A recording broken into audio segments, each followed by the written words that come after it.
if, we got a show to go to tonight. Oh, yeah. Here. What? Let's get into it. Huh?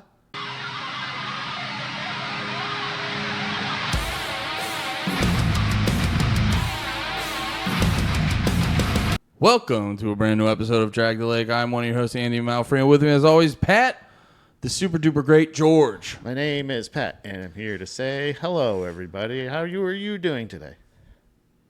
Now, you guys talk. Welcome to a brand new episode. One at a time. It won't take that long. Jeffrey? Welcome to a new episode of No More Heroes. We got a lot of stuff to talk about. That's the other show. You said No More Heroes. What did I say? You said No More Heroes. Drag the Lake. Yeah. I got to do a timestamp. That'd be really funny to have. Here, wait. Drag the Lake. Drag the Lake. All right, I'll edit those into when I say No More Heroes.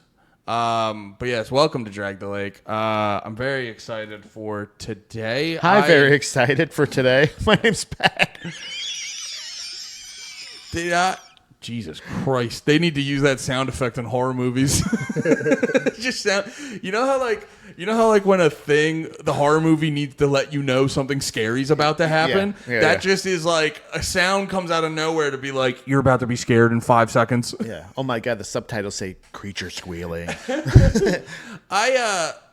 Today and then the other day, so I was talking our new Austin friend Tony, who we play Munchkins with, or I play Munchkins with. He's a drummer. He's got a blues band. I went over to see them this past Sunday, and then we're going to see Speed tonight. And I'm realizing, I was like, oh yeah, these are like the two. Because I'm thinking about how, what are the days I've felt the best the past couple weeks and stuff. And I was like, oh yeah, it's revolving around going to see music. But I realized it's not just music. When I'm going to an event that'll last 4 hours or so, and it's encouraged to drink a couple beers and have a few smokes, it's my favorite thing. Yeah. You know what I mean? And I literally woke up, I woke up today. Usually I lay in my bed and I'm sitting on my phone for an hour doom scrolling, just trying to force myself to get out of bed and not spiral in my head. I woke up today and I go, Speed's today. Yeah. And I got out of bed pretty quickly. Yeah. And I'm like, oh yeah, because that's my favorite shit to do. I like to do a lot of little shit, but at my core, I'm just I need an excuse to just smoke a couple cigs and drink a couple beers while I'm being entertained. Yeah. And it's my fit. So I'm hopefully I'm not overhyping it in my own head and then it ends up being a shitty show, but I'm so fucking excited to see Speed. Yeah, it's gonna be sick. I think no matter what, it's gonna be a fun time because it was a surprise too. The guys are coming at pretty much. There's at least enough people are like, are you going to show? That I'm like, oh, you're going? Oh so yeah, Lemaire's going. Yeah. I hit Tyler up at the Creek. Nice. I told him about it. He should be coming out. Which I'm excited to see how he likes it because he's a big, he's more into death metal and stuff like that. Yeah. Every time I bring up a hardcore band, he's not he's interested, but he usually doesn't know the band. We talked about Megadeth a little bit once. I feel like he had just gone to see Megadeth or something. And I remember being I don't think I insulted him necessarily, but I think it confused him because I was like, yeah, when I saw them, they probably could have played in a smaller venue and it would have been a way better show.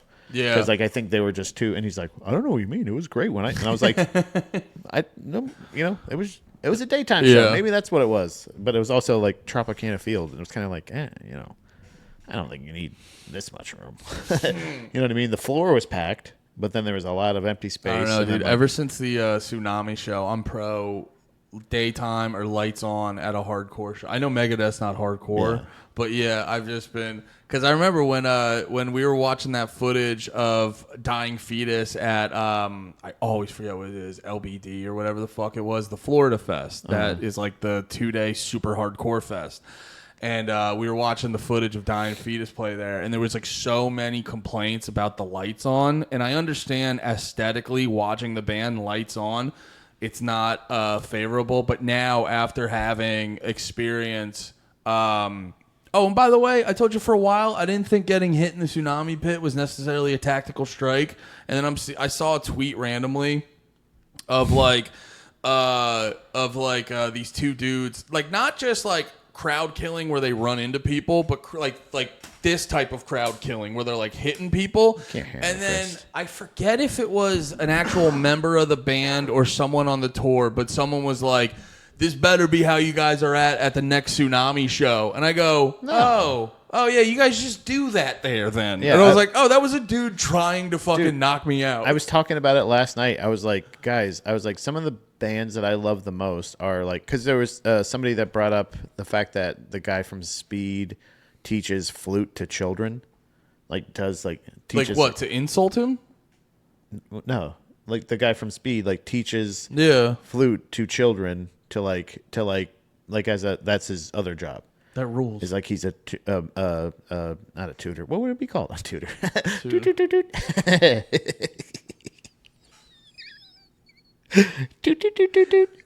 He's a tutor. Welcome to Drag the Lake. Can that be the clip? Of course it's the clip. Are you fucking stupid? Of course it's the fucking clip. I was like, he's a tutor. We have a good time. Holy shit, dude! But we were talking about I was like some of the nicest things about the bands I love, and I was like, I feel like I love these bands so much, but like they're some of the most violent bands in the world. I said literally one of my favorite bands, Tsunami, has multiple weapons as merch. Yeah. They have I said they had a hammer, and I said I personally purchased a knife that they had that specifically even has one of those little metal things at the end so you can break glass with it. That's the clip. The tutor. No, it is funny how. Do you think he'll like that joke, or do you think he would have people hammer fist me? Be like, you target everybody, this piece of shit in the glasses. Beat this motherfucker up. He just called me a tutor. He just called me a fucking tutor. Well, they're like Australian, so knowing that's probably a slur down there. Yeah. Oh, you just called me a tutor, didn't you? Just called me a tutor? Hold my Foster. I'm going to fuck this fat fuck up. You're a tutor. You're a tutor.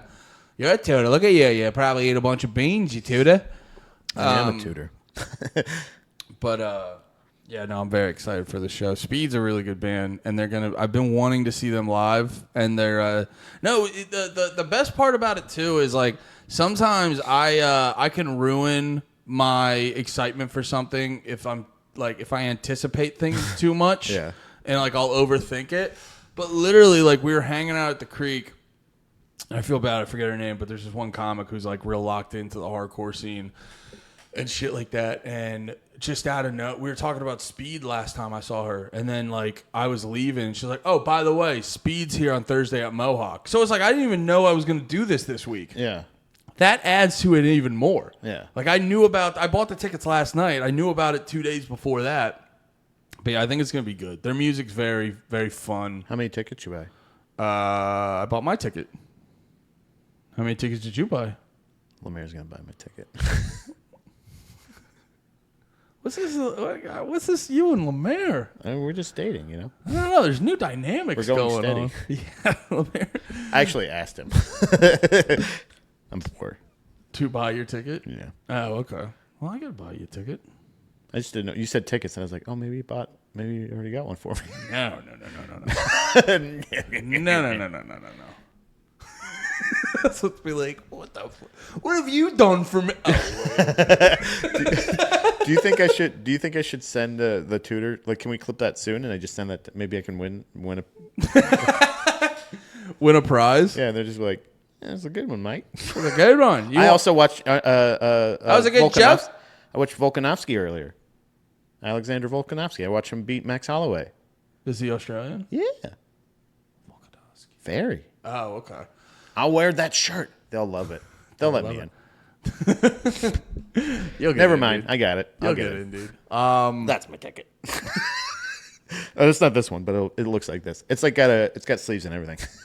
You know Alexander Volkanovski? Oh my god! You watched the UFC, and I go, yeah, and I get pissed off at other people. Yeah. Listen to No More Heroes. But we have a fucking lot. Oh yeah, we have a list. I had a certain things, but I'm not ready on mine. Oh wait, you have a lot of stuff too. Look at all the stuff. I'm sure there's a lot of crossover. Pat, do you want to go this way or this way? I don't know if I have anything. Oh, okay. This is the you're really showing me up. I was realizing the podcast it was crazy. Like something happened. Like when we were doing the podcast, it used to be like I would just tell you what we're talking about. Yeah. And then I don't know if I'm getting distracted or what, but now I noticed the past couple of weeks I go, "Ooh, Pat's got a list. Let's just read off of his." Well, I think a lot of it you're right, but also a lot of times you send me clips that either you're organizing. Yeah, you're right. You're right. You're organizing it. Yeah. You're just better at organizing it. That's all. Yeah. But I appreciate it. See, that's me deflecting a compliment. Well, no, I wasn't because I'm good at like the talking shit, and I always need organized people around me. Yeah. You know what I mean? That's why I like my wife. That's why I like you. Am I your wife? You can be. I think we're gonna have to mute a lot of these though. What? I think a lot of these have music in them. Okay. Not a lot of them, but most of them. Obviously, there's I feel like at least the Ramones one for sure. To start out because that's something we've been talking about for years. That was. I think most of it's on Instagram. I think that I sent. Oh, on Instagram. Unless you have Twitter shit. Oh yeah, here I have this one where actually this one's not fun. It's just sad. Oh. But no, do you remember the band Bright Eyes? Yeah. Yeah. What happened? Colin Oberst needs to go to fucking rehab. Ah. Yeah, they were just doing it. It's actually like so in the clip you see he makes a joke about he's like after the show I'm gonna kill myself, and then his guitarist goes up. He's like, "Hey, come on, man, you can't be saying stuff like that." Yeah, he's trying to like deflect it like totally. Come on, dude, that's not chill. Anyway, you just said you're gonna kill yourself. We'll do this song real quick, then get the fuck out of here. But honestly, if you're going to a Bright Eye show, isn't that implied? Yeah, don't you want? You know what I'm saying? Like you just go to the Bright Eyes show and Connor Oberst is like, I'm feeling a little suicidal. And then you're just like, ooh, it's going to be a good one tonight. Yeah, that's the theme, I thought. That's what we're doing here. Well, so his one was a little bit more centric on, like, I always get curious with the bands that end up going on stage and they're like fucking noticeably shit-faced. Yeah. And I go, that's when you have a problem. That's going to be a theme tonight or today. Today? For sure, like, because I know for sure that's what's in the old Perry Farrell clip for sure. Oh yeah, is that where you want to? No, we got that. We can start. Yeah, let's do another topic and then I'll pull up the Perry Farrell clip. Okay, yeah. Either one of those is good. Yeah, I think that one's interesting. I think this one. I wonder how much will actually be shared. Necessary. You know what I'm saying? Like. Oh yeah, first chapter is like. Guess Tom was right about aliens. That's crazy. Yeah. You know, like I wonder how. Like I think as far as memoirs go. Oh, for the audio listeners, it says Blink-182's Mark Hoppus announces new book Fahrenheit 182, a memoir. Which that makes me. Goddamn, Diddy memes are getting me. That makes me laugh because I go, that probably has nothing to do with Fahrenheit. What is it, 451 or whatever the fucking book is? Yeah, like I don't. Yeah, you're like that. Just sounds cool. Yeah, I don't understand I guess I don't really get it, but like, I mean, Mark Hoppus has definitely had a fucking crazy career, crazy life. Lots of weird personal stuff that I'm sure would be nice to be ironed out. I guess I don't know. I would check it out because but it could be funny too. I think. I would check it out because I realize, like, you know, you guys might listen to No More Heroes. You know, I'm into all the conspiracy stuff, and it's like I always need to throw a no stakes book into the mix of shit. So that's why I read NoFX's was it Hepatitis. I was going to bring that up. Yeah, and it's just like it's nice to like read a book that's just and. It's just interesting. It's something that you're interested in, and it's kind of like not necessarily gossip-wise, but like how the people that you've loved and respected all this time or appreciated got to where they are. What? No, just that one made me laugh. We all know Blink fans cannot read. It's just like, all right, dude, fuck off. It's not like, well, we know they can't. It's probably going to be an audiobook. We know they can't sing. Yeah. That's true. Yeah. That's for sure. They don't know the words to First Date. We know that. What? And you know what? And who did she point to when she wanted it done? Mark Hoppus. Mark Hoppus. That's the one. Mark Hoppus saved the day. But no, his book would be interesting. Do you know he was if you weren't like a Blink fan or like a locked in Blink fan, you may not have noticed it, but he had a whole thing with like cancer and shit. Yeah. Yeah, he kind of like went away for a little bit to like deal with that and everything. So there should be some interesting stuff like that. They were their popularity was at the height of when bands could still be cool. Like, it was still cool to Me Too people. You know what I mean? So there should be a lot of, like, interesting stuff in there. How many times their fucking drummer almost goddamn died? Yeah, you know right. What I mean? Like, just it's a really cool thing. Like, it would just be interesting to know what stories he does tell, what he doesn't. But, like, I think either way, I think much like the NoFX book, I think it's going to be entertaining. So yeah, I think that would be an interesting read or listen.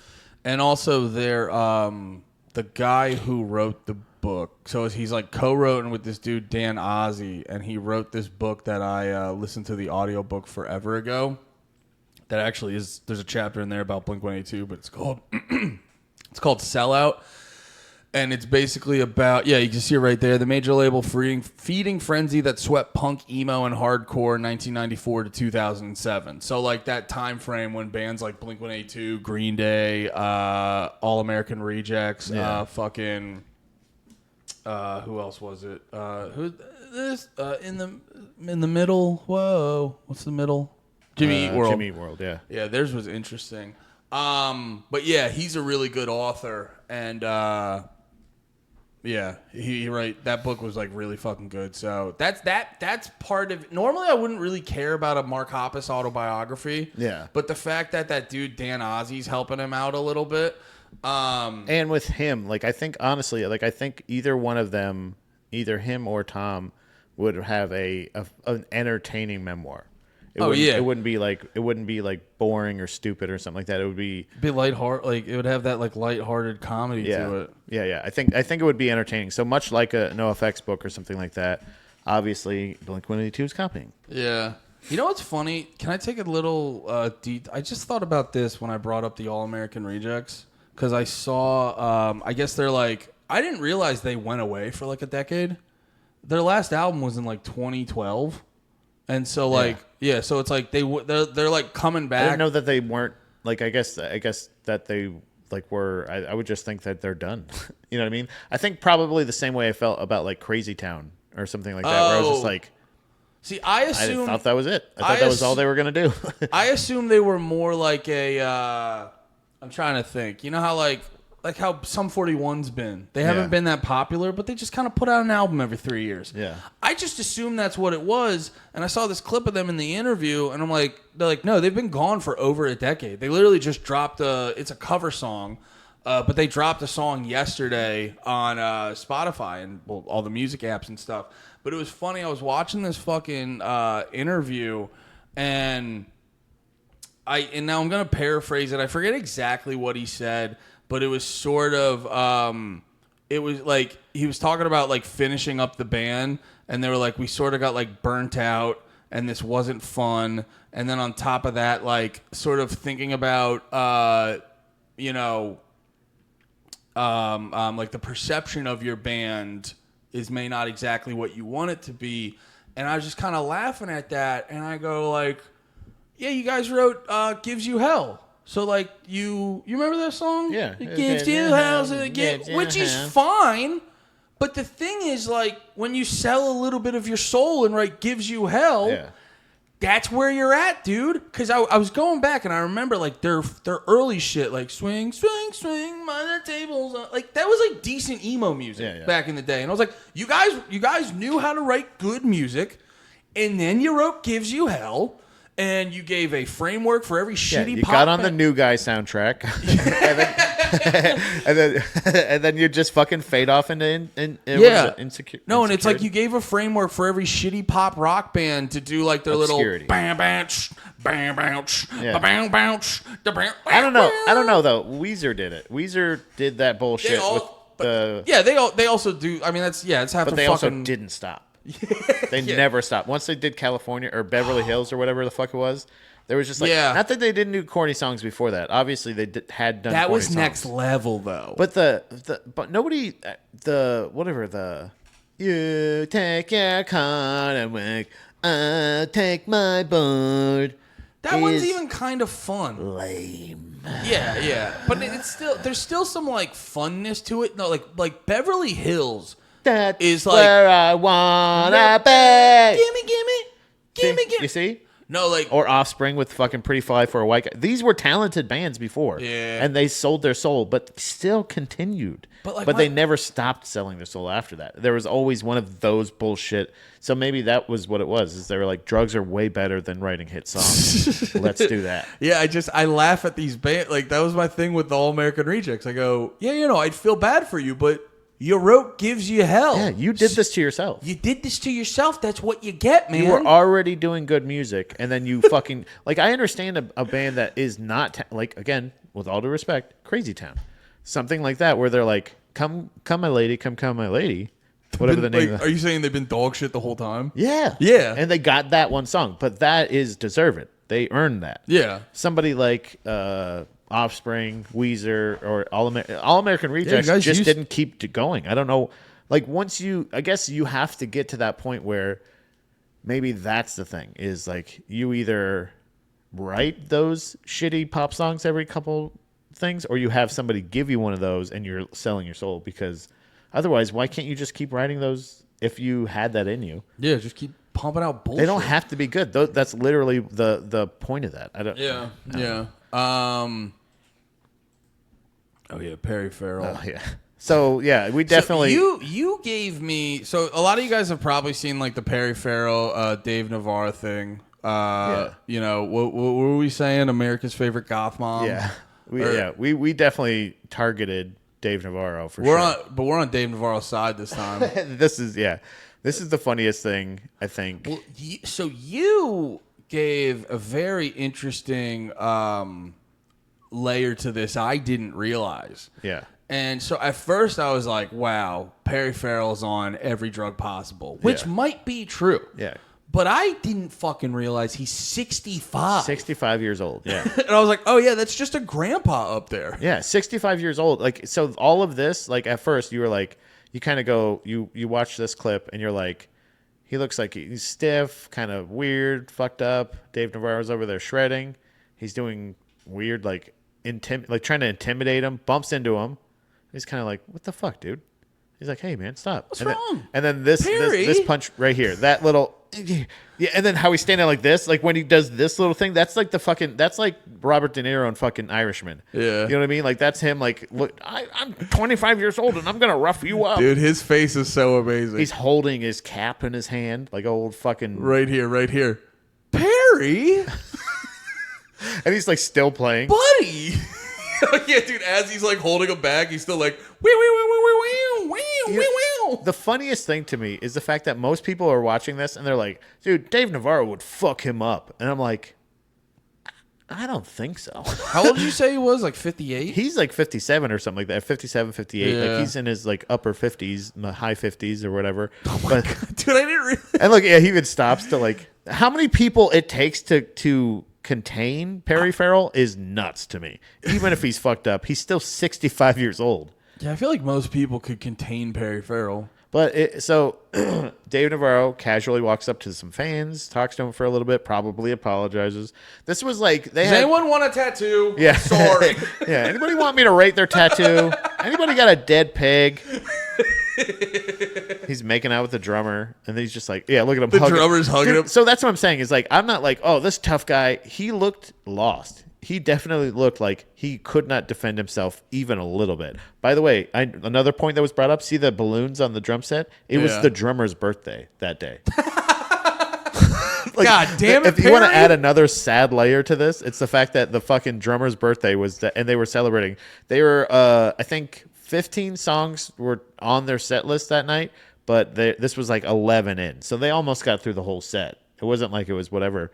Like it ruined the whole entire night. But this was also another fun fact that I found out was this is actually what broke them up originally as a band in like 91. So to give you context of that's how obviously he's 65 years old, but he is I guess did this almost exact same thing of attacking I think this guy what's his face, Dave Navarro, like back in 1991 or some shit. Yeah. But like, look how he just does this. Hey, buddy. Like he could try to fucking lay him out. He could do whatever, which makes me wonder what. Obviously, he's fucked up, but what provoked this?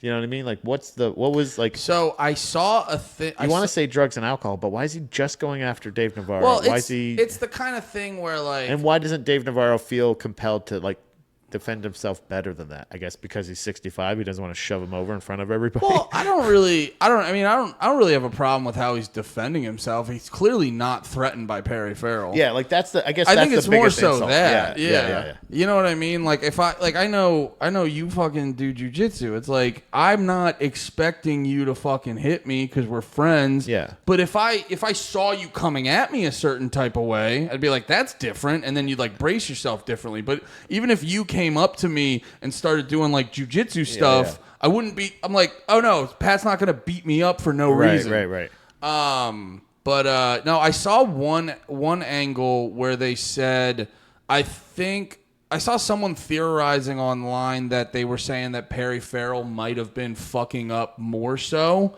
and like talking too much. Yeah. And there was a point in between songs where he was like about to talk and then the band just came back in on their own. And that might have been like the straw that broke the fucking drug addict grandpa's back. Yeah. This is the time for me to share my message. I want to talk about the war.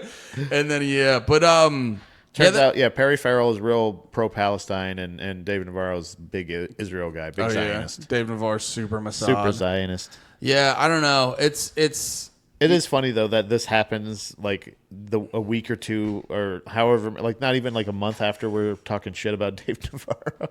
Yeah, and now we're like Dave Navarro's pretty chill. Yeah, I'm like we're kind of back on his side. So I don't know. I think that was it's just a fun little follow up to a story that we were already talking about of. Hey, Dave Navarro, don't actually physically attack him. Let's just verbally attack him, guys. That's all. It also kind of puts a slight wrinkle in the whole, because we talk about like Operation Ivy. Just get your shit together, do a few festivals. What's the big fucking deal? And I don't know if they like necessarily hate each other, but I'm speaking like broadly because like. It's the complaint. I've made this complaint before. I was like, you really can't get your shit together for a couple shows, give fans the music. You guys make millions of dollars. And then you see stuff like this and you're like, oh, I think some people just fucking can't. That's the other. Musicians are just really emotional people. They're self-centered. Because it's like most people, a normal person in that situation would go, I'm not going to ruin the rest of the show just because I'm mad at Dave right now. Yeah, I'm going to have a talk with him after this. Or I'm going to go over to him and go, hey, man. Fuck you, dude. Yeah. Or like when the show's over, you go fuck you and then keep it moving or something. But it's like the self-centered nature that a lot of musicians can have. It's like Perry Farrell's like, I don't give a fuck. I'll ruin this whole show right now because I'm mad at him. One of the funniest wrinkles about this story was one of the Gallagher brothers tweeting unprofessional. They're like, we would never do stuff like that. That makes me like them more. Yeah, that was really funny to me. I was like, oh shit, damn, they're back.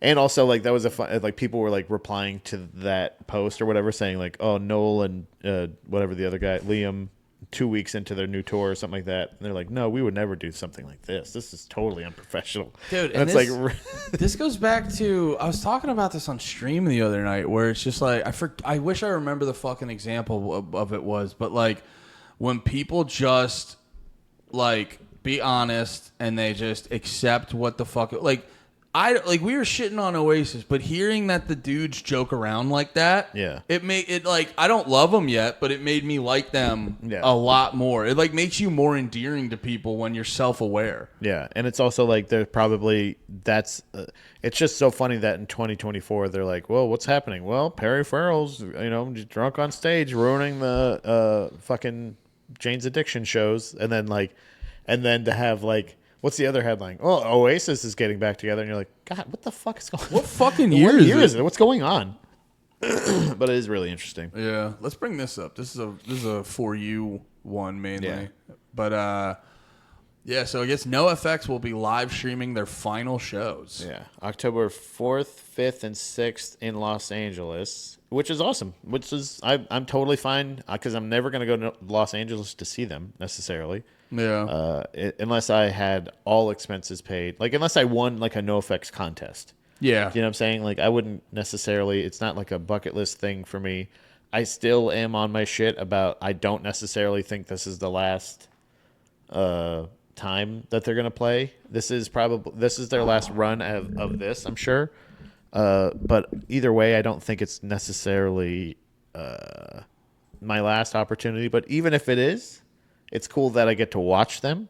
That they're all going to be I would assume professionally shot and or streamed. I really did enjoy the what was it called? It was The Decline. No, it was that was at Red Rocks is really cool. Yeah. But also during the pandemic, Fat Mike hosted them playing White Trash, Two Heaves and a Bean live. Oh, nice. And that was really cool. So like they know how to do at least that kind of like how to make it sound good and shit like that. Yeah, so, I'm not like super big into stuff like I don't know, that doesn't really do it for me, but at the same time, like if it was a band like No Effects is obviously one of your top bands, so if it was like a band like that, it'd be like, oh yeah, it's pretty cool. So it's like it's a nice thing for bands to do for their fans, and I'll probably watch all 3 nights. Yeah. Yeah, and I honestly, what I usually do with that stuff, like, and I did do it for a little bit for them, was when I would find like, I found like, I think it was mainly during. It wasn't necessarily me that was doing it, but I do it now. Mm-hmm. Now I understand. Back in the day, during the music downloading Wild Wild West of our childhood, the Kazaa and the LimeWire days, LimeWire, yeah, I would find like bootlegged, them playing in Germany in 1997 or them playing in or 2002 or whatever it was. And I fucking loved it. I would add it to anything. But at a certain point, even with the White Trash, Two Heaves and a Bean during the pandemic, I was a live party that they had or whatever. It was a live, basically just like a little mini live album. Yeah. And you know what I fucking ripped it and I made my own little album out of it. You know what I just realized now looking at this, because this is really cool. Apparently on all 3 nights they'll do like about 90 minutes of bonus shit before and then 90 minutes after. Yeah, that's awesome. So that's very cool because they're probably going to play for a little over an hour. So that turns it into like every night. Wait, so they're doing 90 before and after? So that turns if they're doing that turns the night into like a 4 or 5 hour event. So, and I'm thinking about that, and I think before and after. So it's 90 minutes total before and after. So it's probably 45 and 45, probably. Gotcha. Okay. Yeah. But regardless, it's very cool. Like now that I'm looking at this with all the like extra bonus content, it makes me realize it's kind of like a fucking pay-per-view. Like you get a WWE event or not anymore, or you'd get like a UFC or something like that. And I'm like, yeah, that'd be fun for bands to do, to kind of like put a little extra in besides just the music and stuff. And it's kind of feel like it's fun for the listener to be like, what are you doing tonight? I was like, oh, I'm getting the No Effects pay-per-view. Yeah. Yeah, it is weird too. And 3 nights in the, like, I doubt they're going to play the same set 3 times. So it's probably going to be 3 different things. I mean, that's true. This almost seems like a Kiss type of deal. Like this seems like something Kiss would do. Yeah. So like it is really interesting. I wonder if it is pay-per-view actually, because it doesn't say free. So no, it's said up in the corner here, $40. That's not bad. Less than $40. Less than 40. All 3 shows? Yeah. Probably do about $10-$15 a show. And honestly, I bet at the end of that they're gonna be like, God damn, we made so much money. We could have been doing this the whole fucking time. We could have just been streaming shows this whole fucking time. And this is a thing. And charge $40. This is and I'm not gonna like fault any band for not picking up on this, because I probably myself could benefit from this like type of advice, but it's like a lot of these bands, you're like, dude, just think outside the box a little bit, where you're like, what's a different way I can present my shit to these people? Right. And it's like, yeah, dude, No Effects is gonna make a shit ton of money off this. Yeah. You know what I mean? They're gonna make a bunch of money off this. And it's, you can kind of, and I feel like you can sort of get around the record label and shit like that with doing stuff like this. So I mean, you don't have to worry. No Effects doesn't have to worry. They're Fat Records, and Fat Records is like, I feel like there's still like handshake deals to this day with a lot of stuff. Probably, yeah. Probably. I'm assuming there's some legality, but there's also lots of like deals that were probably grandfathered in. Sure. Yeah. Wait, I had something up that I wanted to. Oh, this made me laugh really hard.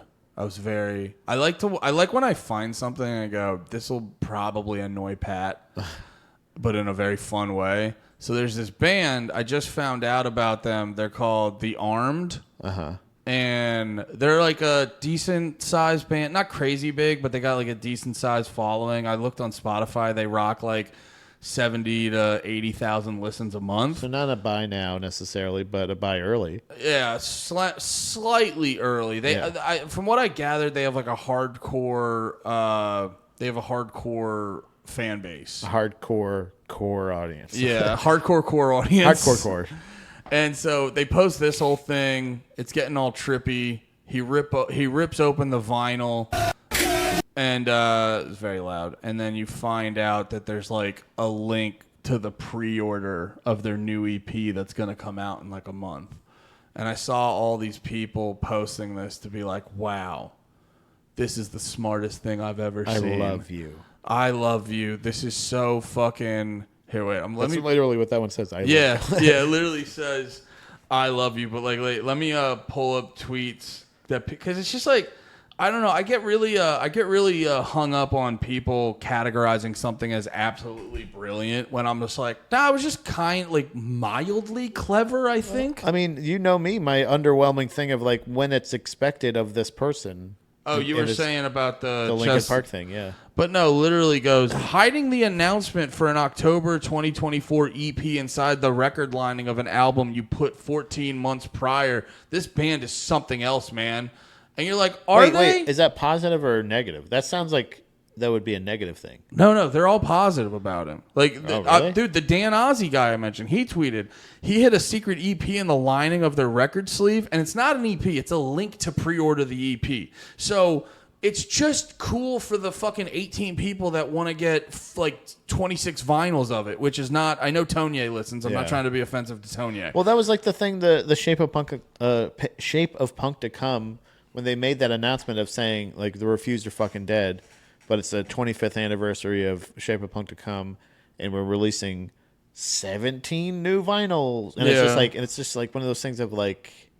We're doing it bone white, we're doing it neon orange, and we're doing it starburst, and we're doing, and it's just like, I get the exclusivity of it, I get being a fan of it, and I get all the stuff with, like, I get the collector part of it, I really do. Yeah. But it's also like, I don't know, man. Like, how many re-releases of this album? What do you have that you haven't shown us already? And then also with like 25 years, and a couple of years they re-release a new thing. And then when you have an album like this, there's also an element of it where I'm like, can I just capture this, just copy it, and just fucking put it in the well, he probably put that out cap it after the pre-order. Or no, you know what also fucking probably happened? This is the other part that annoys me, where it's like, oh, no one figured it out. Yeah, because like, why would they? Who holds their vinyl and they go like, let me rip open the cover and see what's behind there. Yeah. You go, yeah, no. Let me ruin it. Yeah, you're also being kind of a dickhead. You're like, yeah, ruin your vinyl so you can buy another one from me. Right. Yeah, I guess that's the thing. It's like my same gripe that I had with Costco last week, saying like, I'm paying to use this service, and you also are like advertising to me, or you're doing something. And it's like, well then fuck you. Like, I can't at a certain point where you're like, let's say I wanted the pre-order for that other one, and you're saying, and I already own this album. Okay, I'll buy another one and I'll just collect that one. Nope, you don't get to collect that one. You have to open it and then also ruin the package. Yeah, you have to, and it's also like, vinyl's not fucking cheap. I get it. It's cool. It's interesting. It's not cool. It's original, but it's not original in a good way by any means. Yeah. It's like saying like, wow, I'm the first person ever to take a diarrhea on this roof. That's the most diplomatic way to put it. It's original. Yeah, but it's not good. It's not clever. It's just, I just hate that. It's not cool. Yeah. You know what I'm saying? Yeah, it's like don't confuse original with cool. Yeah, like, just because you're the first or one of the only people. It's one of my biggest pet peeves is when someone gets like, "Oh, can you fucking believe that they fucking tricked people?" And you're like, "They didn't trick people. There's no reason anyone would have figured that out." Yeah. No one's going to ruin their fucking vinyl. Like, yes, nobody has ever done this because it's super impractical. Yeah. Just be like, yeah, could you believe? You know what I mean? Like, they're like, whoa, can you believe they thought of this? Like, yes, I can, but I'm more amazed that they actually went through with it, because it's like, it should be one of those things of like, we should put our thing at the bottom of the inside of a soda can. Well, and the thing is, like, too, why? the thing too is, it's like, but not tell anybody. It'd be one thing if it was like, oh, you get access to this pre-order to this EP that you can. If it was, you get an EP that you can only get through this link. That's cool. That's very cool. But it's like, yeah, the EP's just coming out in a month. Yeah, just wait. So, like, hey, here's your vinyl. Here's your reward for being the most hardcore fan of my band. Here's vinyl's fucked up, and now you have to buy a new one. Yeah, by the way, you won't get it sooner. You're just pre-ordering it sooner. And then everyone's posting about it. Yeah. So now, like you said, everyone has the link. And now you just got a bunch of free advertising. So now not only is... So they're like, well, I had to rip open the other one. I'm going to buy another one. I want one of those sealed. Yeah. I want that because that's going to be the story of... There's a code on the inside. You know what the guy It's almost the same way I felt about what's the thing? The things where it's just a picture, a screen cap of like a thing, a meme, and then they sell it for $60,000. Oh, NFTs. NFTs, yeah, it's like that. It's like basically like one of those things. I'm like, so it's the pic. So you own that. Futurama did an episode on it. I think it's the greatest. It's the best way to describe it. The new season. Yeah, one of the newer seasons. Is it good? Yeah. Oh, yeah. Nice. Dude, Futurama never got bad. I don't. It dipped. It didn't get as good, but it never got bad. In my opinion. First run was really good, and then every time it came back, it had dips here and there. Dips. The movies, like the full length movies, weren't all great. Equally, but they were all good at least. Yeah, that's fair. But no, they did have some shit where I was like, damn, they still got it. But where they keep saying, he's like, so like they keep trying, they sell the rights to NFTs to this museum that's on display, and they basically they form a heist to try to steal back the art, and they're like, oh yeah, we got it, we got the original one. And they're like, yeah, but it's still up at the museum. They're like, wait, what?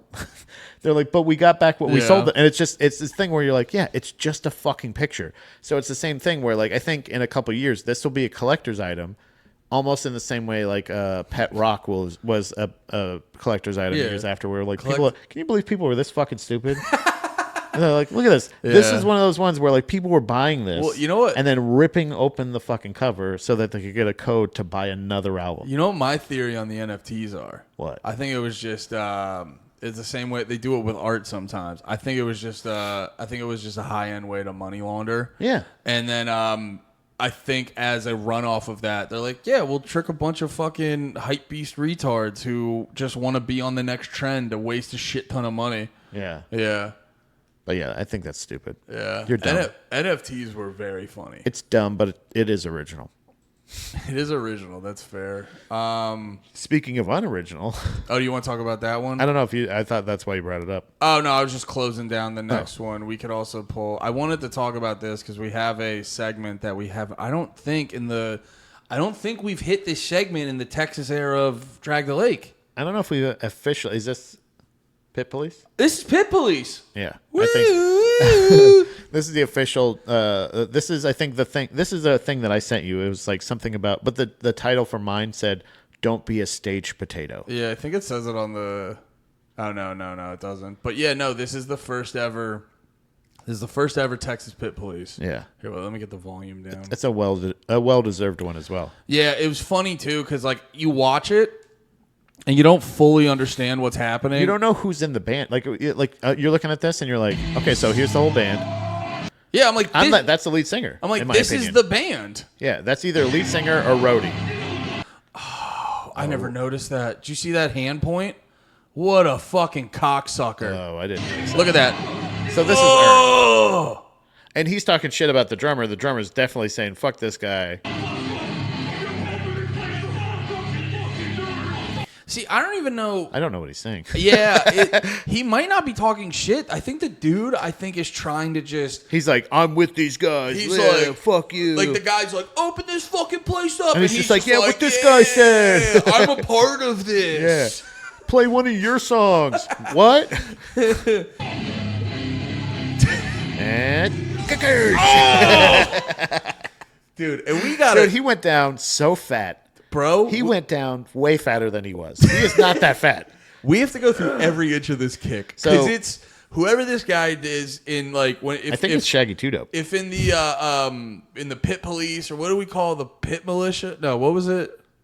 Something with the militia. The Mosh Militia or something like that. I don't remember, but I like it. I don't think we did we? We said something like that. But this guy, if he's in the military wing. Oh, yeah. He gets a Purple Heart for, for his service. For positive actions in the pit. So there is, for anybody listening, there is presumably the lead singer of this band until... We thought for sure was the lead singer of this band, but it may be the lead singer may be the drummer. Maybe that's because he's the hype guy for sure. I think he's the drummer. He's hyping up the crowd. He's saying, come on, let's open this pit up. This guy slides right up. Wait, let me double check. John Wicks it up here. I think he's the only guy with like a microphone on stage is the drummer. But actually, I didn't realize this. Watch this. The dude slips in. I don't like how he's looking. Comes behind him. Yeah. Oh, no. That guy jumps off the stage. Yeah, this guy. This is a new guy. He John Wicks There we go. He comes on stage. Fully intending on saying, I'm going to take this lollygagger out. Yeah, I'm going to handle this situation. Don't worry, boys. I got this. But, dude, watch the time he takes. He takes kind of looks like Big J. Okerson, by the way, from right here. Oh, the guy, Napalm Death guy? Yeah. A little bit, yeah. Dude, but watch, takes his fucking time. Yeah. He sets it up. Yeah, he sets it up. No rush whatsoever. This guy almost ruined it. This guy almost got almost body slammed this guy. He could have ruined it for sure. He was not. Oh, yeah. Oh, and he gets right back up, too. And you're not wrong, too. This guy falls very fat because if he was a smaller guy, that would it would have launched him. He'd be gone by now.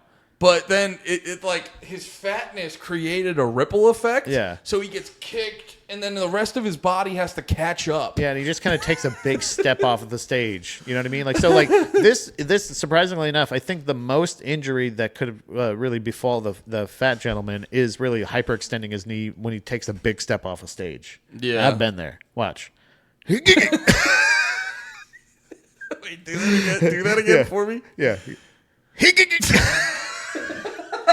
That's the noise you make if you don't realize when you either get the wind knocked out of you or you fucking. Here, let's do a two-parter. Okay. I got you. Still do that sound. I got one right before it. Got it. Okay. Ooh. Because I don't think he ever hits the ground. He steps forward. I think that's him right there in the pit. He kind of does a fat guy. And then look, he's kind of stomping. Oh yeah, he's right there. So he definitely hurt a knee or a leg somehow. He hurt his knee more than anything. But it's this right here. He does this. That's not bad. But then he does this little Jack Black kind of puffing his chest out. Yeah, he does a little walk sideways. Looks so douchey. Dude, he sucks so much. Yeah. That guy totally earned that. Yeah, dude, and it's it's the general. Jim from The Office comes up and kicks him off the stage. Dude, it's the general rule everyone should fucking have at the shows. Yeah. I'm not even one. I'm a bigger guy, so I don't go on stage. Don't go on stage. I don't go on stage and jump. I mean, in general, it's weird. Whenever you see those straight edge bands that get 50 people on stage, so they all can yell, "We're straight edge." Ugh. That looks like a fucking nightmare. There's this band, Have Heart, and I saw a bunch of people. They're a good band, but they did a reunion tour or whatever, and a bunch of people were posting how look how fucking epic this was, and literally every bit of stage there were people on it singing the song, and I go, that looks awful. Yeah, I if that's how you have fun and everyone's having fun at the same time, more power to you. But from my perspective, I go, I don't know how that's fun. Yeah. It it clearly sucks ass for the band. That's not going to sound good. No. I don't know. It's a weird thing that I guess it's a whole coming together and we can all agree. Yeah. We can all lie to ourselves that we don't need a beer here or there. Few rotten apples ruin the bunch. You know what I mean? A couple of these dickheads stand up there and they dick around for too long and they fuck it up for everybody. So don't be a stage potato. It's the one thing I see all the time when I forget what the account was, but there's this account where they interview bands all the time, and they'll be talking about stage etiquette or shit like that. 9 out of 10 times the first thing bands say are just if you're gonna come up on stage, come up, do your thing. It's literally you should be out of there within 3 seconds. Yeah. If you want to, I would say just run up, run off. But it's like, I guess you get a little one of these, but it's like, get the fuck off. Yeah, you might get one line of lyrics. You don't get two verses. It's just like, dude, you might get a chorus, one gang vocal. Well, it's like you didn't earn this. Yeah, the band earned this. Yeah, you paid a ticket, so that means you get to crowd surf. Yeah, it doesn't mean you get to stand on stage with the band. That's a good point, actually, because that happens a lot in comedy, where like people, it's so strange how many shows I've done on the road, and all due respect, obviously not the most traditional venues, usually a winery, usually a brewery, somewhere outside or in a fucking warehouse or some shit. Like, so it's not like it's the most formal of settings, but so many people that are like, oh yeah, so you one of the comics? You're like, yeah. Man, you should get me up there. And you're like, oh yeah. And you're like, but then they're like, man, a lot of people, man. And they start making super racist off-color jokes that aren't funny. Just remarks and how you feel about ethnicities. And then they're just like, you should get me up there. And you're like, first of all, that's not how it works ever. I feel like you and me get that particular one a little bit more often. Yeah. Just on site, they go, you guys like racist You're going to stuff. like this. Well, I used to have a joke where it's like, I had like 2 or 3 chicks I was kind of seeing that would like throw out N-bombs. I'd be like, God damn it. You're so hot. Why are you doing that to me? But yeah, I think there's a stop. I'm gonna come. No, there's still a thing where like say it again. there's those like it's not a thing where it's like, oh, you're offending me. It's just a thing of like, no, dude, why did you come? Did you honestly come here? You bought a ticket, came to this event just in hopes that I might put you on stage. And this would be your big night. Do you think this is going to be your big fucking night? Dude, this is where you get discovered? Yeah, it's weird. I mean, it goes back to... It doesn't work like that anyway. But I think it goes... And I'm not trying to, like, defend them, but I think part of it does go back to the thing I was saying earlier on No More Heroes, where it is, like, comedy...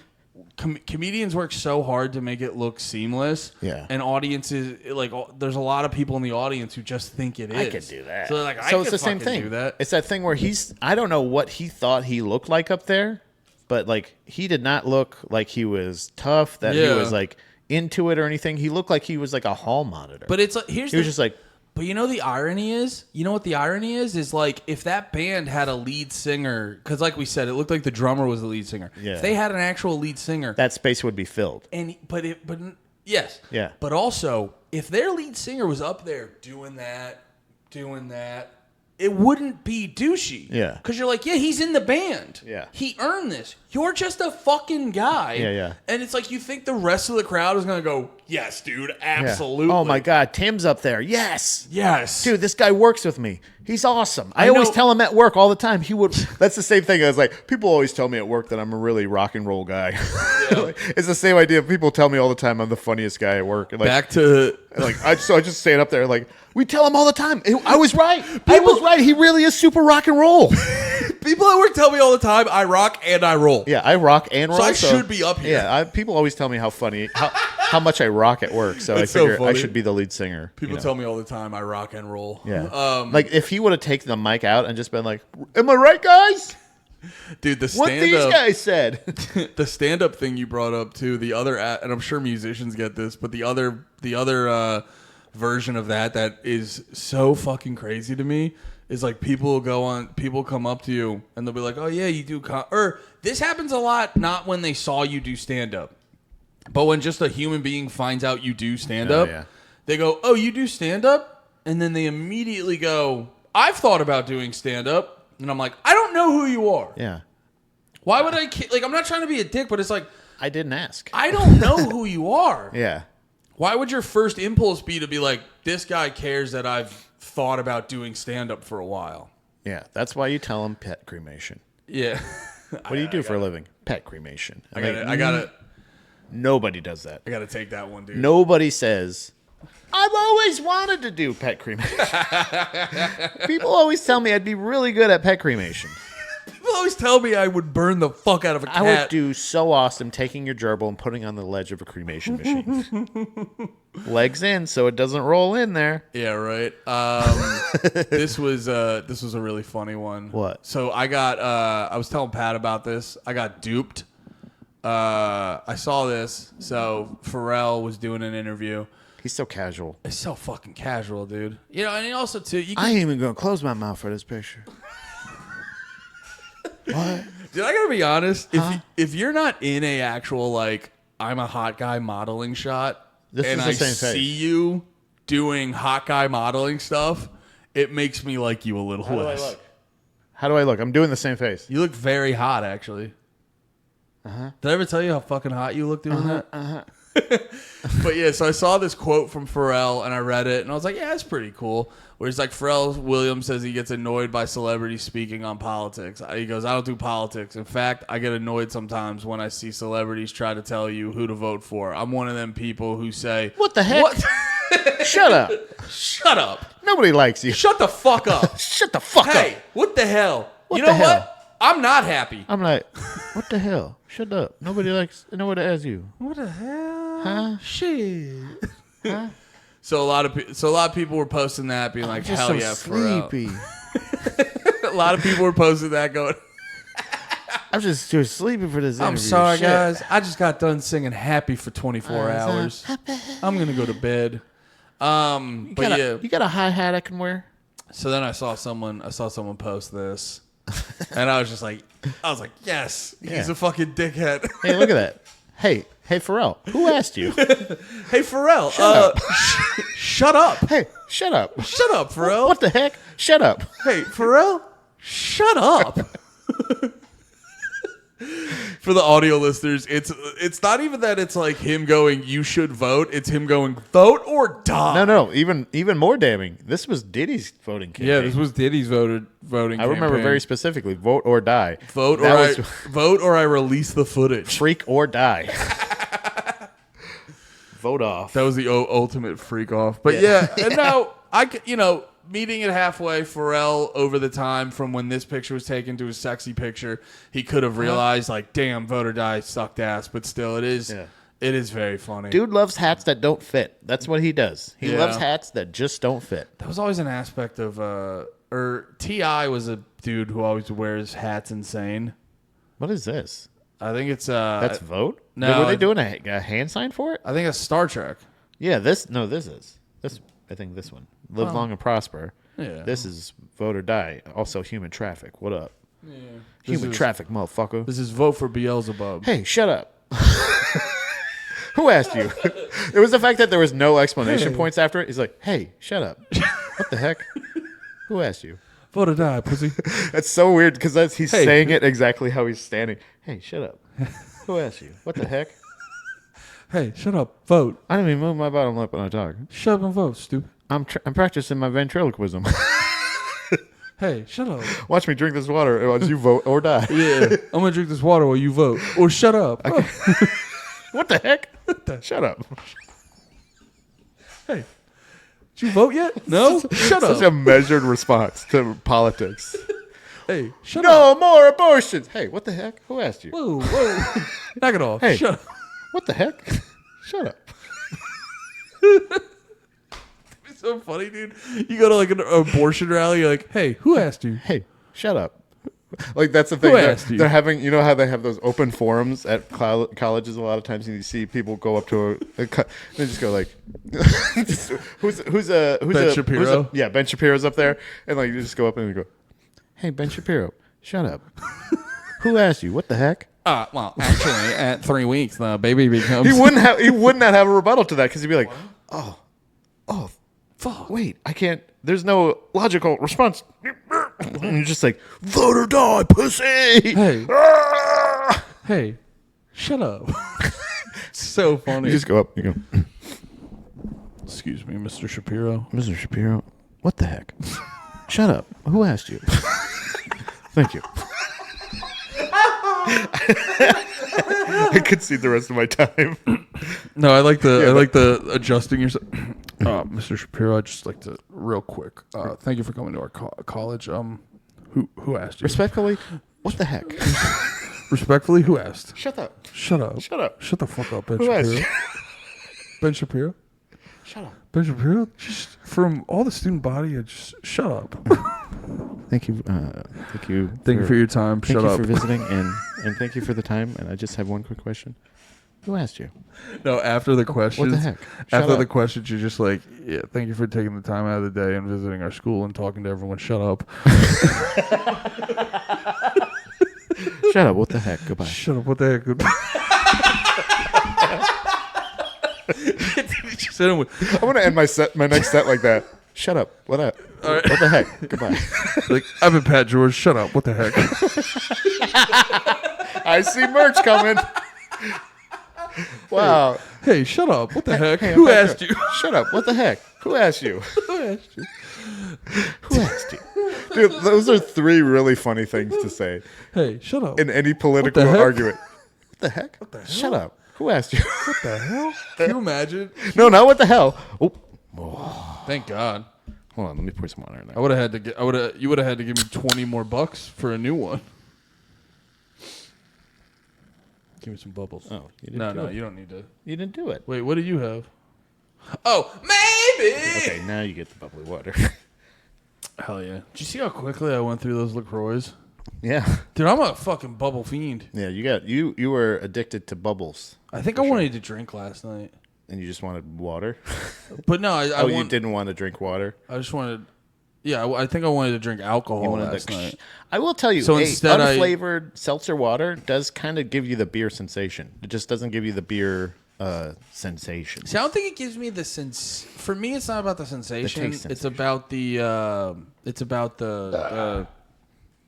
don't know, just cum. like the cum.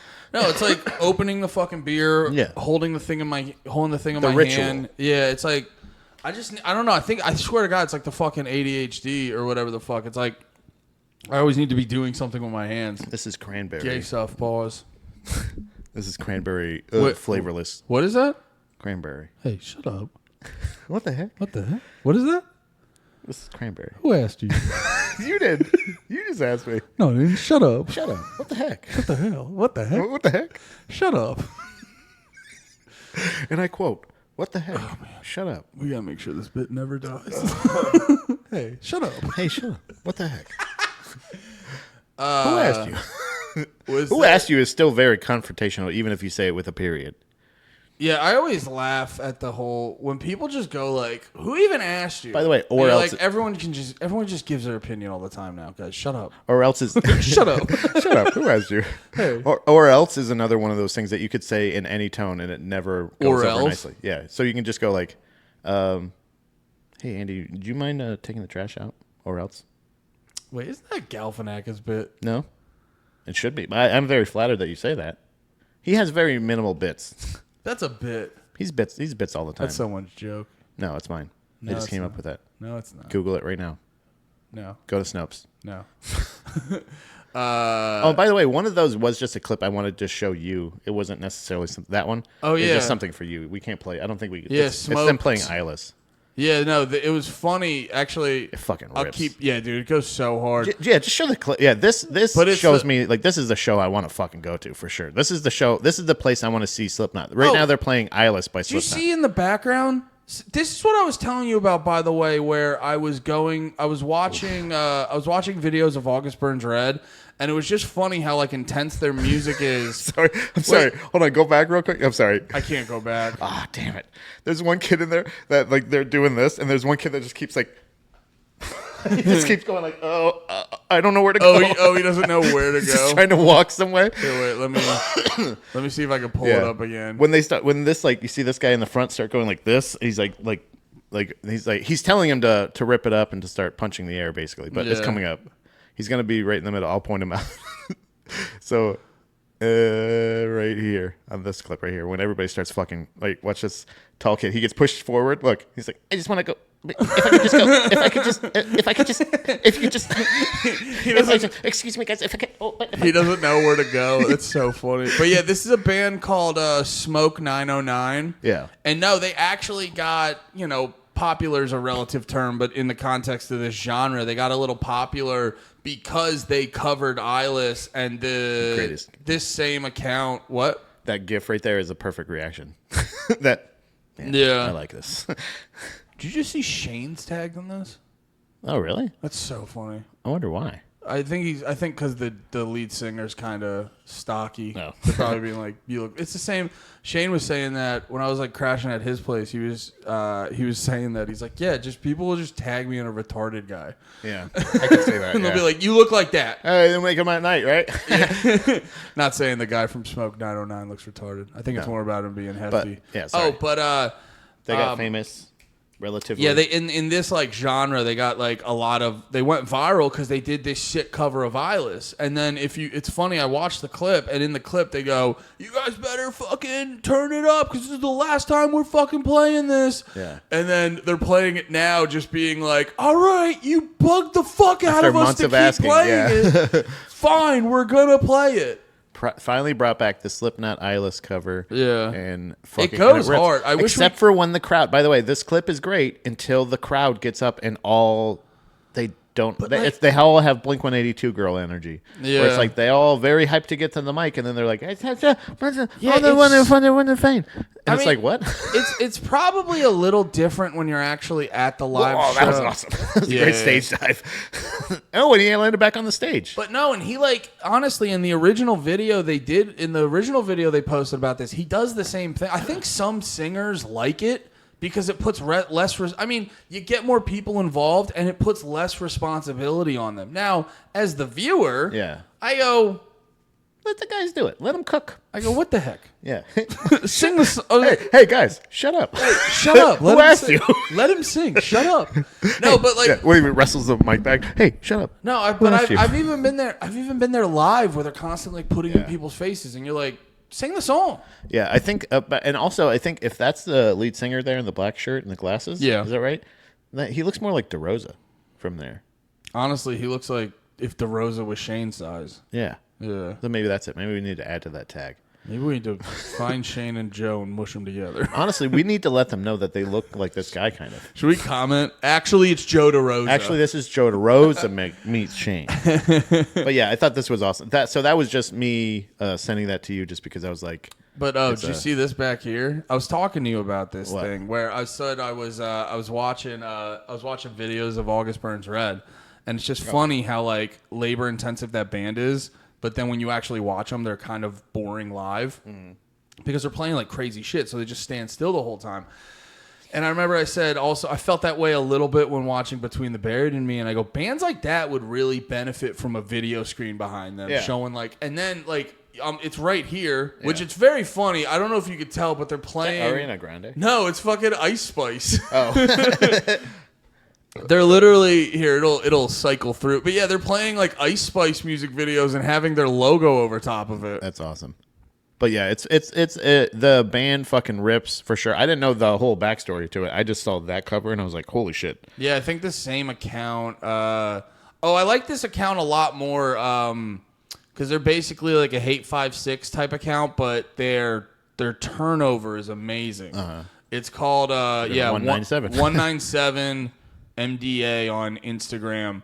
But no, I think I talked about this before, but Hate 5-6 will do a festival and then you'll get videos randomly from that festival a year or so later. Yeah. And 197 was at Sound and Fury in California whenever that happened. And the festival wasn't done and he had high quality footage on YouTube before the festival even ended. Yeah. So it's this is my preferred page now for just getting a lot of this footage because he's getting pretty big, so he's getting a lot of the big bands too. Because that was the appeal for Hate 5-6 for a while was he had a lot of the bigger bands and had the high quality footage of the bigger bands. Now this dude, whoever 197 is also getting a lot of the bigger bands too in their shit. Yeah. Yeah. There was one more thing before we get out of here. Was it the Descendants thing? Yeah, the Descendants thing. I thought that was very interesting. We've talked about it a bunch.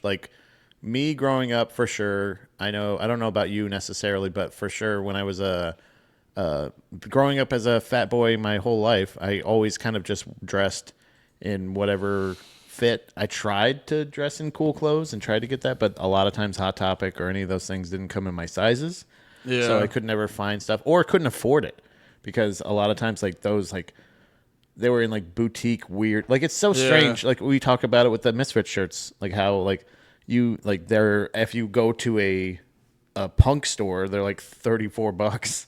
But if you go to fucking Five Below, you can get it for fucking legitimately after tax $642, I think. Speaking of misfits, I had a really funny thing from my Twitch stream I wanted to tell. Oh yeah, there's this dude on my Twitch stream, 420 Pizza God 69, and he goes, also I've checked every Five Below in Ohio and I can't find that misfit shirt pack. God damn it, dude! I'm checking the Halloween section. I promise you, there has to be there, or it's sold out, which is a good thing. That's that just means there's a lot of Misfits fans out there. Yeah. But this kind of goes to the thing that we've talked about plenty of times of like, at least in the history of punk, I've never necessarily identified with, even though I tried plenty of times and kind of found my own lane. Yeah. I never identified with the Casualties, like super tight, plaid pants. I wanted so bad, like the ripped shirts and like when the bands that sort of ventured into like costumes. Yeah, I had to make my own 2X and 3X shirts because a lot of their 2X and 3X shirts, or 2X, they didn't have 3X.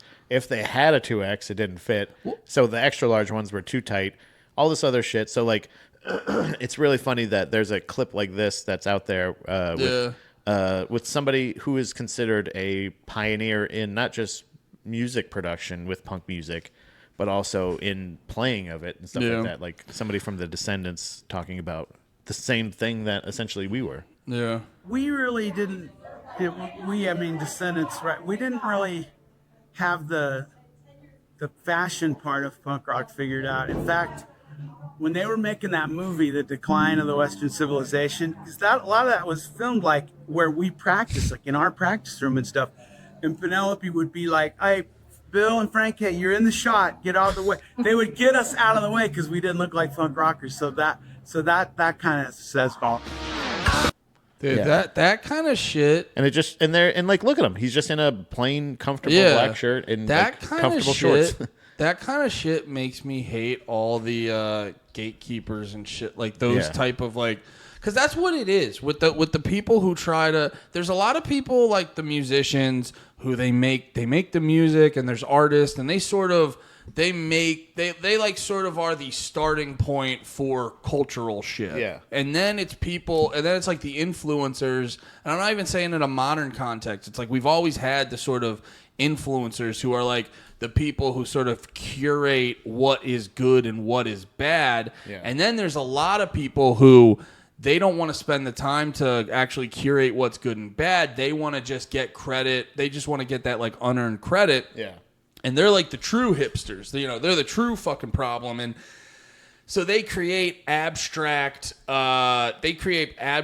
concepts that either validate or invalidate you. And that to me is just, I love hearing stuff like that because it just shows you to just like, don't trust your instincts. Thank you. Yeah. Trust yourself on this shit. It's why I say, like, I like doing album reviews, but I always feel bad when people are like, yeah, I love this album, but... And I'm not even trying to throw shade specifically on Anthony Fantano, but they'll be like, I love this album, but the Needle Drop gave it a fucking 6. Or, I love this album, and the Grammys didn't give it an award. And you're like, okay. Yeah, like Beyonce got snubbed for a country music award. So? Does she need a country music award? It's like, dude, it's like, believe in yourself more on this. Because, like, I don't know. Cause it's... I'm all over the place. If a genre of music... Because that was the thing, was the genre of music is... this particular genre, punk rock, was supposed to be the place where everybody could go. You're a freak. You're a weirdo. Everybody says you don't fit in or whatever it is. Yeah. You're supposed to fit into this group of like, we accept everybody. But then you get there and there's somebody's like, this guy couldn't even fucking spike his mohawk. What do you use gel for your mohawk? And like people making fun of, I heard that kind of shit, catty bitch shit about like punk fashion or something like that. Or I'm looking at this guy who like, you look at them and you're like, wow, that's a fucking real punk rocker. But I'm like, I don't know. He looks perfectly punk. Yeah. Like that to me, there was a thing with that where it was just like, I don't know, man. Like you're not too tired to get up in the... Because I actually asked him once, like a mom would ask you in the mall if you had a fucking mohawk of like... I've got asked that plenty of times when I had my hair spiked and shit. Where somebody would be like, oh, what do you use? How long does that take? Or blah, blah, blah. But I'm like, this kid's waking up every morning before school Yeah. Because, like, he's like, I don't know, I just fucking passed out last night. I'm like, no, you didn't, because your fucking hair would be fucked up. Yeah. I know from experience, from somebody who has passed out with a mohawk after a party. Yeah, you'd have a weird kink. You have some fucked up part where you slept like it would be like this. Yeah. Or like, and trust me, I know, unless you spend a lot of time to try to fix that, structurally, you can't get it fixed unless you know what you're doing. So either you're a little fashionista and you wake up every morning like these fucking, these little wigger girls every morning that would like they would go around with like the hood rat chick. Yeah. They always have like super wet, like really long hair and like bangs and shit like that. Perfect nails and makeup and shit because they woke up at 4:00 in the morning to do it. Yeah. So are you doing the same thing? You're waking up and going like, ugh, which is the most piss stained fucking shirt? Like, you fucking like, poser. You're just posers. Yeah, which is like almost if you saw that shit with like hip hop, you're like, yeah, that's where it makes sense because that's like you want to look nice. It's like it's important, but it's important to have like the new shoes and the new clothes or the expensive. There is a uniform. There is like a time limit on fashion. Yeah, that's part of that. That's part of that culture. But if you look in the culture of like punk rock, you're just like, yeah, no, all this stuff makes you, like you said, makes you a fucking poser. But then it's like. That's the thing in, like, honestly, every aspect of the world. It's like, I just wish the hanger-ons would go away. Yeah. Like, I see it doing stand-up comedy. I see it doing, like, when I'm, like, reviewing music online and you just see the people that are just trying to say outrageous shit to get fucking out of the attention. way. Yeah, it's like you saw it all the fucking... It's just like, dude, it's fine if you... don't have a lot in this avenue. Because you know what it is? It's like no one wants to be, the fucking term. No one wants to, like, fill out spreadsheets. No one wants to be the behind the scenes. No one wants to be back of the house. Yeah. Everyone wants to be, like, the main character. Too many chiefs, not enough Indians. 100, dude, like, all jokes aside. Hey, shut up. All jokes aside. No, I'm just kidding. But all jokes aside, hey, who asked you? I asked myself. Hey. Hey, what the heck? Shut up. But no, it's like all jokes aside, it is just like, dude, you can't all be the fucking lead singer. You know what I mean? You can't all be like the main event. You can't, and it's like, but people just want to shoehorn themselves in there, but they don't want to do the fucking work. And the only way I saw a boss do it one time. He would like I used to have this boss who just who was it? Koopa? What? Was it Koopa? Koopa? Yeah, the boss at the end of Mario. That's funny. Should do Bowser. People know him as Bowser. That would have been better. Sorry. Koopa. You saw Boss doing it. No, it's okay. It's okay, buddy. I'm still proud of you. No, but it's like I used to have this manager at my last job, and I remember it was like a warehouse job, and a lot of times when you were like picking orders, there was a couple versions of an order. So if you weren't sure about it, or a couple versions of an item, if you weren't sure about it, you'd look it up in the system. Yeah. And then the one guy was asking me how to like look up shit in the system, and I was like, oh, you log into your account, you do this, and that. And then I realized he didn't have access. So I go to my manager, Dan. I was like, hey, Dan, can you approve Steve so he can get access to do this stuff? And then Dan sees that, and he goes, no, don't worry about it. If you need to look up something, just ask me.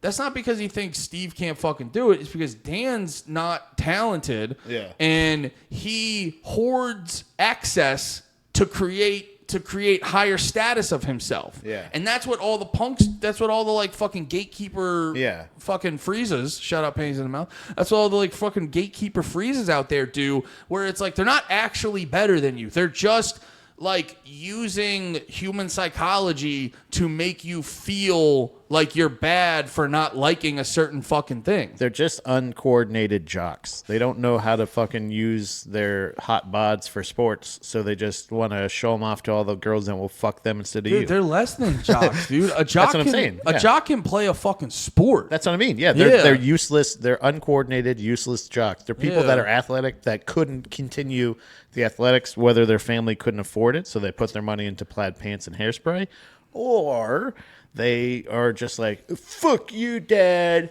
Like those kids. I'm like those, hey, my dad's dead and music was cool. Music was the only thing that made me happy. That kind of thing. You know what I mean? Like, despise it so much because I got into punk specifically besides the actual sound of the music.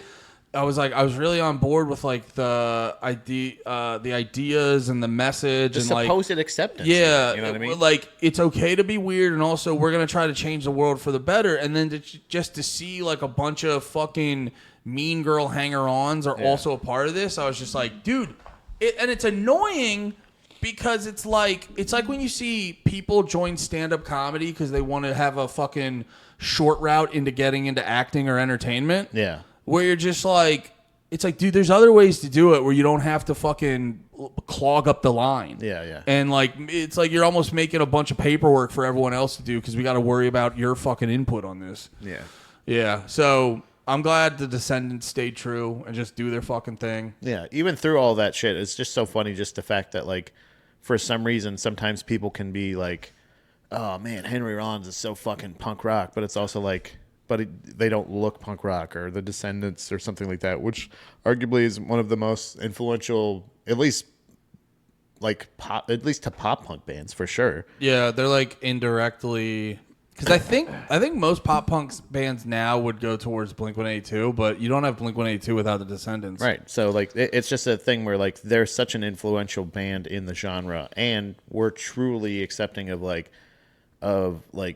not always singing about being vulnerable with your feelings, singing about like substances besides just drugs and shit like that, like just caffeine and shit like that was a huge thing with them. Yeah, right. Like Milo goes to college because he literally went back to college to get, you know what I mean? Like these are just educated. These are the kind of punks that I feel like I associated with a lot of times, where like those people that like, yeah, we're gonna get fucked up and stuff like that, but like it's not the only thing we do, and it's not like necessarily crimes and fights and like shit like that. It's just like hanging out, listening to music with your friends and skateboarding and shit. Just it's like being in an environment where like that's not so traumatic. Honestly, I think that's what it was. It was a lot of kids that were in really fucked up situations at home a lot of times that kind of got to like go just hang out and be with each other and not necessarily like follow the rules, I guess, but not necessarily go out with the intention of being like, we're gonna go out fucking do crimes, dude. Yeah, no, that's a good point, because like obviously I've talked about before, I didn't have like a overly traumatic childhood or anything, but I know like I think I was talking about, I forget if it was this or No More Heroes, but I was talking on a podcast before saying like I've grown up my whole life with everyone being like, yeah, the shit you like's kind of gay and retarded. Yeah. And, you know, also we don't care about your opinion. You know what I mean? I've just grown up with that. And like, I remember punk rock and stuff like that was like, are you gay and retarded? Get over here, dude. Come on in. We're all gay and retarded. Get in. We're all gay and retarded. Get the... Who asked you? We did. Was the Mean Girls meme? We're like, get in, loser. We're all gay and retarded. Yeah, exactly. That's like, it literally, it's just like, it's supposed to be that. So like, and it still can be, but there's still so many gatekeeping weirdo dorks that are out there that are just like, that's not punk rock. Yeah. That's not punk rock. And it's just like one of those things of like, you know what? You're not punk rock. And they go, yeah. It's like that kind of thing of like, if your opinion mattered, I feel like I would be the least punk rock. If another person who considers himself a fan of this genre or this lifestyle, whatever the fuck you want to call it, it's a thing that like, no matter what, if it's get out of the way, you don't look punk enough, it's you're not in it for the right reasons. Yeah. You know, but hey, who are we? You were talking about the Descendants being like one of the most influential bands. Did I ever tell you my theory on which band is low key one of the most influential in modern music? Maybe who? The Pixies. That makes sense, yeah. Because Kurt Cobain was a huge fan of the Pixies. Yeah. And one of the things he directly stole from the Pixies is very quiet verse, very loud chorus. Yeah. And so that was like a big characteristic of grunge music that has also just seeped into a lot of popular rock and roll leaning music. I was going to say, yeah, that is a huge, I would consider him one of the or them being like the pioneers of like popular rock music, like the broad song structure of like modern rock music. This might be an oxymoron, but popular alternative music. No, it's on its face an oxymoron, but I completely get what you mean. Yeah, that kind of thing. Where like this isn't just normal run of the mill. This is a thing where like this is on the edgy Target ad. No, and the reason I say the Pixies specifically is because I remember reading this interview and Kurt Cobain, he said specifically like, yeah, I just rip off the Pixies in all my songs. Yeah. And I'm sure there's be plenty of bands that are like, and it goes back to the Elvis talk we've had in the past, where it's like there's ripping off, and then there's paying homage to things that you really like. So I think it's good. Yeah. I don't think there's anything wrong with trusting your soul. Yeah. Also, Pixies was a band my brother for 3 years in high school before my brother went to college. Drive me in every morning, and it would be REM, They Might Be Giants, or the Pixies. Yeah, it was a lot. And I hated the Pixies for a really long time. And then I finally gave them a chance very recently. REM, more like GAY. REM, more like not for me, man. You mean like REM sleep? Because that's what I get when I listen to it. Lots of sleep. Hey. Take that, REM, you fucks. Why don't you guys fight each other on stage, you pussies? That would be better. Yeah. Going back to the first clip. Yeah. That was my thing. That was my thing that made me hate them for the longest time. Not enough fighting on stage. My brother told me he went to go see when he was because he was obsessed with them, and my dad took him in high school. Yeah. And they apparently didn't play It's the End of the World as We Know It. Fuck off. And I go, you guys fucking suck. You know, that's why most of the people are here. It's like Weezer going out. Weezer played this whole thing where they did like the Blue album. They said live from the Blue Planet or something like that. They it's probably like an anniversary thing. Was that the thing with the spaceship? Yeah. I saw that and I go, you guys fucking suck. It's the same set. I've seen when it's the same set I saw when I saw them at Universal Studios years ago. It's the same set I saw them when they played after the Devil Rays game in St. Pete. You know what I mean? Like I've seen them enough times recently. Mm-hmm. It's probably the same set they play on their cruise that they do every couple of years or whatever. Like, yeah, Weezer's still super solid band to see live. Yeah, but like if it's oh my god, they're gonna play the whole album, they kind of do that already. They really do all the songs you want to hear. Every time you go to see them, they play it. They never do that. They never go, hey, you went to see REM. They didn't play their most popular song. You can't do that. You can't do that. Crazy. You can't do that. Did I ever tell you what Enter Shikari does? I was like, only play their popular song once every time. They play over that, and over and they over. They only and over play and over. that song. Yeah. No, I used to have a little more. I used to be a little more understanding of bands not wanting to play their popular song. Yeah. And then I saw how Enter Shikari took care of it, and I go, oh, you guys are just fucking lazy babies. Yeah. Because when Enter Shikari, they're like fucking 5-6 albums in. Yeah. And obviously they're not as big as REM, but they're big. They're big enough, and they were about to get pigeonholed in like This Is Your Song, which is one of their early songs, Sorry You're Not a Winner, where it goes like clap, clap, clap. You know, it's like everyone gets involved. The people were hyped on it. So I saw them a couple times, and then, you know, when they only had like 2 albums out, they do that later in the set. Yeah. And then I saw live footage of them. You know what they fucking do? About 3 or 4 songs in, they play Sorry You're Not a Winner. It lets them know, we appreciate you liking this song, but it's not defining us. So we're going to play it early, and we're going to get it out of the way. Yeah. And I was like, because that's the thing. It's like, you got to respect the audience for like, you know, fucking sticking with you and shit. So to just not play your hit is psychotic. That's definitely crazy. All right. I think we did the damn thing. Hey, man. Thanks for hanging out with us. We'll see you next time. I've been Andy. He's been Pat. Have a good one. Be about a peace.